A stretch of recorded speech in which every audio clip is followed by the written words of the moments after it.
오늘 사사기 14장 말씀을 통해서 말씀을 깨닫는 지혜와 응답받는 기도의 은총이 우리에게 넘치게 될 줄로 믿습니다. 우리는 어제 하나님께서 삼손의 부모에게 삼손의 탄생을 알려주시는 말씀으로 사사기의 마지막 사사 이제 삼손에 대한 이야기를 시작했습니다. 어제의 말씀은 이렇게 끝납니다. 13장 24절 25절 마지막 두 절입니다. 그 여인이 아들을 낳음에 그의 이름을 삼손이라 하니라. 그 아이가 자라매 여호와께서 그에게 복을 주시더니 소라와 에스다올 사이 마하네단에서 여호와의 영이 그를 움직이기 시작하셨더라. 아이를 낳았는데 그 아이 이름을 삼손이라고 했다 그랬습니다. 삼손이란 말 뜻은 작은 태양이란 뜻이에요. 작은 태양 또는 태양처럼 빛이 난다라고 하는 뜻이에요. 하나님께서는 블레셋의 강한 군대에게 40년간을 억압당하여 살고 있는 어두움의 시대, 이 압제의 시대에 이스라엘에게 태양을 비추어주기 위해서 삼손을 보내주신 것입니다. 그런데 그 삼손이 태어나자마자 하나님은 그 아이가 자라매 복을 주셨고 여호와의 영이 그를 움직이기 시작하셨다 그랬습니다. 그러니까 13장의 마지막 부분은 뭐냐면 14장에 대한 예고편입니다. 14장을 하나님께서 어떻게 펼쳐가실지에 대한 기대감을 심어주면서 13장이 끝나요. 여호와의 영이 그를 움직인다. 그런데 여기에 대한 이 감동을 가지고 14장을 보지 않으면 14장 내용이 매우 헷갈립니다. 왜냐하면 14장이 시작되자마자 삼손이 처음 등장해서 하는 일이 우리 눈에 보기에 매우 좋지 않아 보이기 때문입니다. 1절 이렇게 시작합니다. 삼손이 딥나에 내려가서 거기서 블레셋 사람의 딸들 중에 한 여자를 보고 올라와서 자기 부모에게 말하여 이르되 내가 딥나에서 블레셋 사람의 딸들 중에서 한 여자를 보았사오니 이제 그를 맞이하여 내 아내로 삼게 하소서 하매 삼손이 처음으로 하는 행적과 말이 참 기가 막히죠. 처음으로 한 말이 내가 블레셋 사람 여자 한 명 마음에 드니까 그와 결혼하겠다라고 하는 말이라는 거예요. 이쯤에서 우리는 이제 마음을 탁 놓죠. 봐라. 삼손은 여자에 미쳤다. 봐라. 삼손은 여자 때문에 망할 것이다. 이럴 줄 알았다. 라고 생각하게 되는 거죠. 우리는 매우 이렇게 남녀 문제에 대해서 아주 냉철한 판단의 기준을 가지고 있습니다. 아무리 삼손이라 해도, 아무리 사사라고 해도 여자 문제, 그것도 이방인에 관한 문제에 대해서는 굉장히 아주 냉철한 판단의 기준을 가지고 있어요. 그런데 과연 그 기준을 지금 여기 되는 것이 맞는가 좀 더 볼 필요가 있습니다. 자, 3절입니다. 그의 부모가 그에게 이르되 내 형제들의 딸들 중에나 내 백성 중에 어찌 여자가 없어서 내가 할례받지 아니한 블레셋 사람에게 가서 아내를 맞으려 하느냐 하니 삼손이 그의 아버지에게 이르되 내가 그 여자를 좋아하오니 나를 위하여 그 여자를 데려오게 하소서 하니라. 자, 부모도 반대합니다. 우리랑 생각이 똑같아요. 야, 어떻게 이스라엘에 여자가 이렇게 많은데 여자가 없어서 블레셋 여자를 결혼하려고 하냐? 절대 안 돼! 라고 막았죠. 게다가 이 두 명의 부모는 얼마나 신실한 부모입니까? 여호와의 사자가 나타나도 한 번에 그분을 따르는 게 아니라 여러 번 확인하고 믿을 정도로 아주 신중하고 믿음 있는 경건한 부모예요. 그러니까 더욱 이해가 안 되는 거죠. 아, 얘가 왜 이럴까 싶으니까 너 정신 차려 말리는 거예요. 그런데 이 삼손의 말 뒤에 무슨 뜻이 있었는지는 그 부모도 미처 알지 못했어요. 왜냐하면 4절에 이렇게 증거하고 있기 때문입니다. 4절 말씀을 같이 읽을까요? 시작. 그때에 블레셋 사람이 이스라엘을 다스린 까닭에 삼손이 틈을 타서 블레셋 사람을 치려 함이었으나 그의 부모는 이 일이 여호와께로부터 나온 것인 줄을 알지 못하였더라. 이것이 성경의 증언입니다. 지금 삼손은 여자에게 미쳐서 블레셋 여자랑 결혼하겠다고 주장하는 것이 아닙니다. 그 여자가 이뻐 보여서 같이 살겠다고 말하는 것이 아니에요. 그 당시에는 블레셋 사람들이 이스라엘을 다스리고 있었습니다. 그러니까 그 블레셋과 대항을 하려면 어떻게 해야 돼요? 블레셋 속으로 들어가야 되는 거예요. 지금 단지파의 지방에 살아서는 블레셋 사람들에게 어떻게 공격을 할 수가 없어요. 게다가 이 시대는 뭐예요? 블레셋 사람들이 지배를 하고 있어요. 마치 우리나라가 일제시대 때 일본에 압제를 당하고 있던 때랑 똑같은 거예요. 그러니까 일본에 가서 직접 그 속에 들어가서 독립운동을 하겠다는 거예요. 지금 일반적인 때라면 삼손이 이스라엘 백성 군대를 이끌고 가서 블레셋과 싸우면 되겠죠. 전쟁을 벌이면 되겠죠. 그런데 그럴 수 있는 이스라엘의 힘이 없어요. 블레셋이 40년 동안 압제당하면서 이제는 군대를 모을 수 있는 상황도 아니고 힘도 없는 거예요. 무기력에 빠진 거예요. 내일 15장 그리고 16장에 보면 얼마나 이스라엘이 그 당시에 블레셋의 식민 통치를 당연하게 여기고 너무나 힘이 없는 무기력한 삶인지를 보게 되는데, 그런 상황에서 삼손이 택할 수 있는 방법은 뭐였냐? 블레셋으로 자기가 들어가는 거예요. 호롤 단시드로 들어가서 거기서 자기가 게릴라전처럼 블레셋 사람들을 물리치는 그 사역을 시작했다고 하는 것입니다. 그런데 이 일이 여호와께로부터 나왔다는 거예요. 여호와께로부터 나왔다. 블레셋 사람들에게 들어가서 블레셋 사람들을 치기 위해서 지금 이 삼손이 그 여인을 이용하고 있는 거죠. 내가 그 여인에게 장가들어서 딥나라고 하는 그 블레셋 지방으로 들어가서 내가 거기서 독립운동을 하겠다는 그의 의지를 부모도 미처 몰랐다라고 하는 거예요. 물론 우리도 몰랐고요. 자, 그 다음에 이렇게 이어집니다. 자, 5절. 삼손이 그의 부모와 함께 딥나에 내려가 딥나의 포도원에 이른즉 젊은 사자가 그를 보고 소리 지르는지라. 자, 갑자기 젊은 사자가 나타났습니다. 이 젊은 사자는 어린 사자가 아닙니다. 갈기가 있는 숫사자입니다. 무서운 사자입니다. 그 당시에 만날 수 있는 가장 큰 맹수죠. 그런데 갑자기 포도원에서 왜 사자가 나와요? 사자는 포도를 안 먹잖아요. 이해할 수 없는 일이죠. 자, 이해할 수 없는 일이 벌어지는데 6절입니다. 더 이해할 수 없는 일이 벌어지는데 여호와의 영이 삼손에게 강하게 임하니 그가 손에 아무것도 없이 그 사자를 염소 새끼를 찢는 것 같이 찢었으나 그는 자기가 행한 일을 부모에게 알리지 아니하였더라. 당연히 알리지 않았겠죠. 너무 놀랐으니까요. 본인도 놀란 거죠. 이렇게까지 하나님의 영이 임하는 것이 놀라운 일인 줄 자기가 몰랐던 거죠. 왜 갑자기 하나님은 포도원에서 사자가 튀어나오게 하셨을까요? 왜 삼손은 갑자기 사자를 만난 것입니까? 뭘까요? 하나님은 이 일을 통해서 삼손에게 지금 내가 너에게 준 능력이 얼마나 큰 것인지를 알게 하시는 것 아닙니까? 삼손은 이전까지 한 번도 자기의 힘을 깨달은 적이 없죠. 얼마나 큰 힘을 가지고 있는지 알 수가 없죠. 지금 하나님은 삼손이 블레셋의 한가운데로 들어가 적진 속에 들어가서 적과 싸우려고 마음먹었을 때에 그에게 그의 힘에 대해서 알려주신 것입니다. 너는 젊은 사자를 찢을 만한 힘이 있다. 그러니까 두려워하지 마라. 네가 혼자 들어가서 1대 다로 싸워도 1대 100으로 싸워도 내가 너와 함께 할 것이다. 하나님은 이 놀라운 일을 통하여 그에게 자신감을 불어넣어 주신 것입니다. 자, 그런데 여기서 우리가 좀 이해할 수 없는 일이 벌어지는데 8절입니다. 얼마 후에 삼손이 그 여자를 맞이하려고 다시 가다가 이제 그 여자와 결혼하려고 가는데 돌이켜 그 사자의 주검을 본즉 사자의 몸에 벌떼와 꿀이 있는지라 손으로 그 꿀을 떠서 걸어가면서 먹고 그의 부모에게 이르러 그들에게 그것을 들여서 먹게 하였으나 그 꿀을 사자의 몸에서 떠왔다고는 알리지 아니하였더라.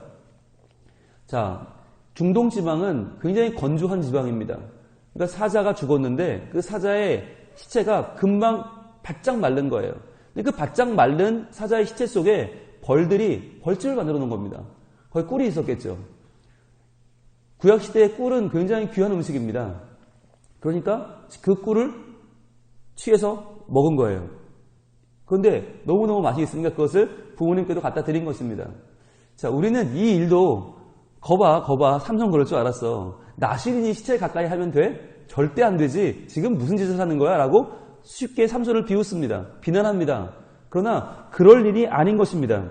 자, 이 경험이 있은 뒤에 삼손은 10절입니다. 삼손의 아버지가 여자에게로 내려가매. 자, 삼손의 아버지가 그 여자를 보고 이제 신랑 측 부모가 신부를 보고 지찬금을 결정하면 결혼식이 이루어지는 거예요. 그러니까 지금 지찬금을 결정하러 간 거예요. 삼손이 거기서 잔치를 베풀었으니 청년들은 이렇게 하는 풍속이 있음이라. 자, 블레셋 딥나에 가서 블레셋 사람들을 초청해서 잔치를 벌였는데 11절 무리가 삼손을 보고 30명을 데려와서 친구를 삼아 그와 함께 하게 한지라. 자, 삼손을 보니까 굉장히 건장해 보이고 힘이 좋아 보이는 거예요. 그러니까 블레셋 사람들이 야, 이거 그냥 상대하기에는 너무 대단하게 보이니까 30명을 데려와서 그를 겁을 주는 거죠. 우린 이렇게 많아. 우리도 세니까 우리한테 덤빌 생각하지 마. 30명의 친구를 데려와 지금 그에게 그의 힘을 자랑하는 거죠. 자, 그랬더니 12절 삼손이 그들에게 이르되 이제 내가 너희에게 수수께끼를 내리니 잔치하는 1회 동안에 자, 결혼식이 7일 동안 하니까요. 이 당시 풍습은 너희가 그것을 풀어내게 말하면 내가 배우 30벌과 겉옷 30벌을 너에게 주리라. 그러나 너희가 능히 말하지 못하면 너희가 내게 배옷 30벌과 겉옷 30벌을 줄지니라 하니 그들이 이르되 내가 수수께끼를 내면 우리가 그것을 들으리라 하매. 자, 지금 삼손이 그 30명의 친구들, 자기에게 이제 힘을 과시하러 온 30명의 친구들에게, 블레셋 사람들에게 수수께끼를 내겠다는 겁니다. 그런데 수수께끼를 맞추면 30명에게 배옷 한 벌과 겉옷 한 벌을 주겠다는 거예요. 배옷은 외출할 때 입거나 잘 때 입는 옷이고요. 겉옷은 뭐냐면 정복이에요. 예복이에요. 정말 좋을 때 입는 특별한 옷이에요. 그러니까 일상복과 특별한 예복을 한 명에게 두 벌씩 주겠다는 거예요. 얼마나 이게 정말 좋은 일이에요. 얼마나 유리한 일이에요. 그러니까 이 30명의 수수께끼를 듣는 30명의 블레셋 사람들이 당연히 참여하죠. 그래, 내라. 그래, 우리가 틀리면 우리가 줄게. 내봐. 라고 한 거예요. 그랬더니 나온 수수께끼가 뭐냐면 14절입니다. 삼손이 그들에게 이르되 먹는 자에게서 먹는 것이 나오고 강한 자에게서 단 것이 나왔느니라 하니라. 그들이 사흘이 되도록 수수께끼를 풀지 못하였더라. 자, 먹는 것에서 먹는 것이 나오고 강한 자에게서 강한 것이 나왔다. 이 수수께끼도 우리가 삼손을 비난하는 것 중에 하나예요. 아니, 생각해 보세요. 사자의 몸속에 꿀이 있었다. 이거는 개인적인 경험 아닙니까? 삼손의 개인적인 경험을 남들이 어떻게 합니까? 알 수가 없는 거 아니에요? 그러니까 당연히 풀 수 없는 문제를 내놓고 지금 삼손은 엉뚱한 퀴즈를 내놓고 지금 사람들을 위협하고 있다. 겁박하고 있다. 이거 봐라. 이런 망나니 삼손이라고 사람들이 흔히들 이야기합니다. 그런데요. 이 수수께끼가 과연 풀기 어려웠을까라고 하는 거예요. 과연 이 수수께끼는 무슨 의미일까? 과연 이 수수께끼를 위해서 하나님이 사자와 꿀을 보내주신 이유는 무엇일까라고 하는 것을 생각해 볼 필요가 있습니다. 자, PPT 한번 보여주시겠어요? 자, 보세요.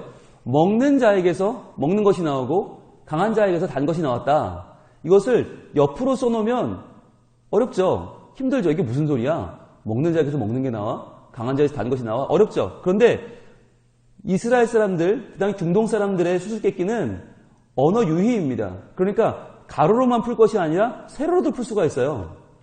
세로로 풀어보실래요? 자, 먹는 자 중에 강한 자는 누구입니까? 사자죠, 사자. 그렇죠. 먹는 자 중에 강한 자는 사자예요. 그리고 먹는 것 중에 단 것은 무엇이에요? 꿀이에요. 그건 너무 쉬운 문제예요. 이 문제는 맞추라고 낸 문제예요. 틀리라고 낸 문제가 아니에요. 먹는 자 중에 강한 자, 맹수 중에 강한 자는 사자고 먹는 것 중에 단 것은 꿀이에요.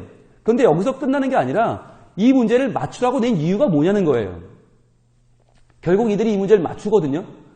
어떻게 맞추냐면 이 아내가 삼손에게 7일 결혼식 내내 울며불며 매달립니다. 왜 나한테 안 가르쳐 주냐고. 실은 그 30명의 친구들이 아내를 찾아가서 위협을 한 거예요. 너 안 가르쳐 주면 너희 집 불살라 버릴 거야. 그러니까 참 무식하고 또 무시무시한 동네죠, 블레셋은. 이거 못 맞추면 내가 너 죽일 테니까 알아내. 그래서 삼손에게 가서 7일 내내 울어서 알아낸 게 이 답이었어요. 사자와 꿀이었어요. 그러면서 답하기를 먹는 자 중에 강한 자는 삼손, 그 사자고 먹는 것 중에 가장 강한 게 꿀이 아니겠느냐라고 이 문제를 맞춰요. 그런데 이 문제를 맞추는 게 끝이 아니에요. 바로 여기 담겨있는 그 의미 말입니다. 사자에게 꿀이 나왔다는 건 무슨 의미냐? 이 당시에 가장 사나운 포획자, 사자는 누굽니까? 닥치는 대로 먹어치우는 이 포획자, 사자는 누구예요? 바로 블레셋이에요. 이 당시에 사자가 의미하는 것은 블레셋이죠. 하나님이 젊은 사자를 나타나게 하셔서 젊은 사자를 찢어버리게 만드는 이 놀라운 일, 여호와의 영이 삼손에게 임해서 이 사자를 찢는 일을 통해서 하나님이 삼손에게 보여준 건 뭐냐? 네가 이 시대의 가장 강한 포획자, 사자인 블레셋을 찢을 거라는 거예요. 그럼 찢고 나면 그 안에서 무엇이 탈출을 하는가? 바로 꿀이라는 거예요. 꿀은 뭐예요? 젖과 꿀이 흐르는 땅 이스라엘을 말하는 것이죠. 보여주세요. 그러니까 사자와 꿀의 이야기는 뭐냐면 블레셋에게서 이스라엘이 나왔다는 거예요. 블레셋을 찢어서 하나님 블레셋을 물리셔서 그 안에 들어있는 젖과 꿀이 흐르는 하나님의 사람들 이스라엘을 끄집어낸다는 뜻이에요. 그러니까 지금 삼손은 그 블레셋 사람들에게 선전포고를 하고 있는 것입니다. 여호와의 영이 임하셔서 이 일을 해낼 것이다 라고 그들에게 지금 선포하고 있는 것이에요. 자, 그들이 이 문제를 맞춥니다. 아내를 협박해서 이 문제를 맞추고 나니까 어떻게 하느냐? 19절입니다. 여호와의 영이 삼손에게 갑자기 임하심에 삼손이 아스글론에 내려가서 그곳 사람 30명을 쳐 죽이고 노략하여 수수께끼 푼 자들의 옷을 주고 심히 노하여 그의 아버지 집으로 올라갔고 그랬어요. 자, 보세요. 여호와의 영이 삼손에게 갑자기 임하십니다. 그런데 임해서 한 일이 뭐예요? 아스글론에 내려가서 30명을 죽였다는 거예요. 그래서 그들이 옷을 빼앗아 와서 친구들에게 주었다는 것입니다. 우리는 보통 이 본문을 보면서 삼손, 이 힘만 센 무식한 녀석이라고 말해요. 왜냐하면 자기가 아무도 못 맞출 줄 알고 수수께끼를 내놓고 맞추니까 화가 나서 괜히 엄한 사람 때려 죽이고 옷을 갖다가 그들에게 주었다는 것이죠. 그런데 그렇게 볼 수 있는 본문이 아닙니다. 오늘 본문에서 여호와의 영이 삼손에게 임하셨다는 것은 무엇입니까? 하나님께서 삼손에게 블레셋 사람과 싸울 용기를 주신 거예요. 싸울 힘을 주신 거예요. 그래서 그는 아스글론이라고 하는 블레셋의 중심지로 들어가서 거기에 있는 블레셋 사람 30명을 죽인 거죠. 지금 삼손이 하는 게 뭐죠? 독립운동입니다. 독립운동이라는 게 뭐냐면 적군을 그만큼 많이 죽여야 되는 거예요.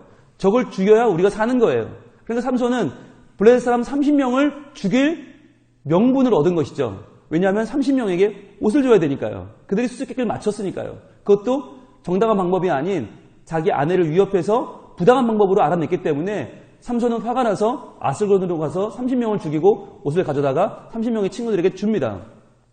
지금 삼손은 최초로 이 당시에는 상상하지 못할 이스라엘 사람이 블레셋 사람 30명을 죽이는 쾌거를 이루고 있는 것입니다. 이제 전쟁을 선포하는 것입니다. 하나님께서 사자를 보내주심으로, 그 사자를 찢음으로, 또한 그 사자 가운데에서 꿀을 취하게 하심으로 지금 삼손은 이 수수께끼와도 같은 선전포고를 던지고 블레셋과의 전면전을 선포하는 것입니다. 아무도 나서지 못하는 때에, 아무도 용기를 낼 수 없는 그때에 삼손은 하나님의 영으로 말미암아 이 귀한 일을 합니다. 오늘 본문에서 여호와의 영이 삼손에게 임하는 장면이 두 군데 나옵니다. 바로 6절과 19절입니다. 그런데 6절과 19절은 우리가 둘 다 이해할 수 없는 구절이에요. 6절에서는 갑자기 사자를 찢어 죽이죠. 19절에서는 갑자기 아스글론으로 가서 30명을 죽여요. 둘 다 이해할 수 없어요. 왜 이러는지 모르겠어요. 왜 힘만 센 삼손은 자꾸 엄한 사자를 죽이는지, 엄한 블레셋 사람들을 죽이는지 알 수가 없어요. 그런데 이 당시에 지금 전시입니다. 전시고 그는 사사입니다. 사사라는 것은 하나님의 백성을 구원해내야 되는 것입니다. 여호와의 영이 임하여 사자를 죽였다. 그것은 그 당시 포획자인 사자, 블레셋을 죽이는 사사의 역할, 삼손의 역할을 보여주는 것이고 그 6절이 19절에 현실화되어서 여호와의 영이 임했을 때 그는 30명의 사람들을, 블레셋 사람들을 죽여서 이스라엘의 첫 성과를 올리게 됩니다. 삼손의 이야기를 읽으면서 우리는 내내 마음이 불편합니다. 삼손은 여자 좋아하고 이상한 수수께끼 내고 친구들과 어울리기 좋아하고 갑자기 사람들 때려 죽이고 이해가 되지 않습니다. 그러나 삼손의 이야기는 전래 동화가 아닙니다. 삼손의 이야기는 사람들에게 듣기 좋으라고 만든 이야기가 아닙니다. 이것은 하나님께서 그의 백성 이스라엘을 구원하는 이야기입니다. 그리고 그의 대적 블레셋을 물리치는 이야기입니다. 오늘날에도 우리가 살아가는 현실도 실은 전쟁터입니다. 영적인 전쟁터입니다. 세상이 조금이라도 우리가 방심하면 우리를 무너뜨리려고 하는 공중 원세 잡은 사단 마귀의 세력이 세상에 너무나 많이 있습니다. 그런 가운데서 우리가 희희낙낙하면서 유유자적하면서 살 수가 없는 것입니다. 이런 영적인 전투의 세상에 여호와의 영이 우리에게 임하셔서 우리가 세상을 맞서 싸워 이길 수 있는 능력이 필요합니다. 우리는 보면요, 기도하는 것도 보면 우리의 기도를 보세요. 항상 먹을 것, 입을 것 구하고요, 성공과 명예를 구해요. 그런데 그보다 더 중요한 게 있어요. 하나님, 세상과 맞서 싸울 용기를 주시옵소서. 이 세상의 가치에 밀려서 세상의 가치가 다인 것처럼 살아가는 인생이 아니라 정말 세상 가운데 하나님의 거룩하심을 선포하고 하나님의 크심을 보여주는 하나님의 자녀로 살게 하여 주시옵소서. 보다 더 하나님의 이름을 높이는 영적인 전투에 선봉에 서는 저희가 되어야 되지 않겠습니까? 그 앞에 서서 하나님의 이름, 그 크신 이름을 찬양하는 기도를 드려야 되는데 우리의 기도는 너무 작고 우리의 기도는 너무 약하지 않습니까? 그러면서 삼손에게 말하는 거예요. 왜 문제를 일으키냐고 자꾸. 왜 이렇게 자꾸 사건, 사고를 일으키는 거냐고. 근데 생각해 보세요. 갑자기 사자가 나타났는데 그러면 그 사자랑 어울려 놀아요? 어떻게 해야 돼요? 사자랑 인사하고 집에 가요? 그럴 수 없는 것이에요. 목숨을 걸고 싸워야 되는 거예요. 사자가 죽든지 내가 죽든지 해야 되는 거예요.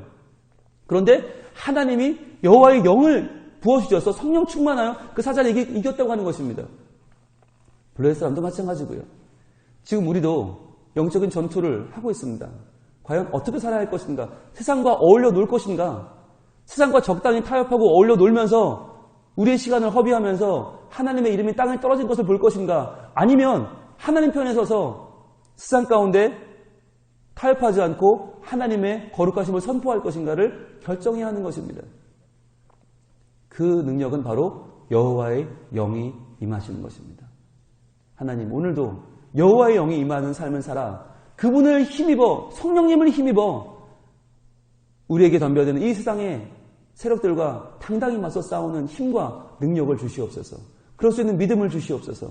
그럴 수 있도록 우리를 인도하여 주옵소서. 기도할 때에 하나님 분명히 이 아침에 우리에게 힘과 능력과 믿음을 더하셔서 우리가 세상 가운데 당당히 하나님을 증거하고 하나님을 영화롭게 하고 하나님을 찬양하면서 하나님의 거룩하심으로 이 땅을 능히 변화시키는 하나님의 사람으로 우리를 세워가실 줄로 믿습니다. 기도하겠습니다. 하나님, 블레셋의 40년 통치 가운데 무기력해진 이스라엘, 아무 힘도 없고 아무 의지도 없는 그들 가운데 하나님은 삼손을 보내셨습니다. 하나님은 삼손을 통하여 블레셋 가운데로 들어가게 하시고 홀로 그들과 싸우게 하셨습니다. 그러면서 하나님은 그에게 용기를 주시고 성령 충만하게 하시고 그를 통하여 놀라운 성과를 거두게 하셨습니다. 주님, 우리도 이 세상을 살아가면서 삼손과 같이 하나님이 주시는 성령 충만하여 여호와의 영에 감동이 되어서 이 세상과 맞서 하나님의 영광을 돌리고 하나님의 이름을 선포하고 주의 일들을 이루어 나가는 하나님의 사람으로 온전케 하여 주시옵소서. 주님, 오늘도 우리의 기도 가운데 응답하여 주시되 우리의 기도가 우리만을 위한, 우리의 아내만을 위한 작은 기도가 아니라 하나님의 영광을 위한, 하나님 나라를 구하는 더 큰 기도가 되게 하셔서 그 기도 가운데 하나님이 능히 임하시고 도우시고 역사하시는 하나님의 함께하심을 경험하는 우리 모두가 되게 하여 주시옵소서. 주님, 오직 성령 충만하여 살기를 원하오니 주의 영으로 우리를 덮어 주시옵소서. 주의 이름을 찬양하며 주의 영광을 돌립니다. 주님, 우리 가운데 임하셔서 이 세상을, 이 혼란스럽고 악하고 폐역한 이 세상을, 그리고 그 가운데서 살아가는 연약한 우리들을 하나님 친히 건지사 이 세상을 하나님의 나라로 바꾸어 주시고 그 하나님의 나라의 개혁의, 변혁의 중심에 서는 하나님의 자녀로 우리를 삼아 주시옵소서. 주님, 오늘도 우리와 함께하는 주님을 찬양하오며 예수님 이름으로 기도합니다.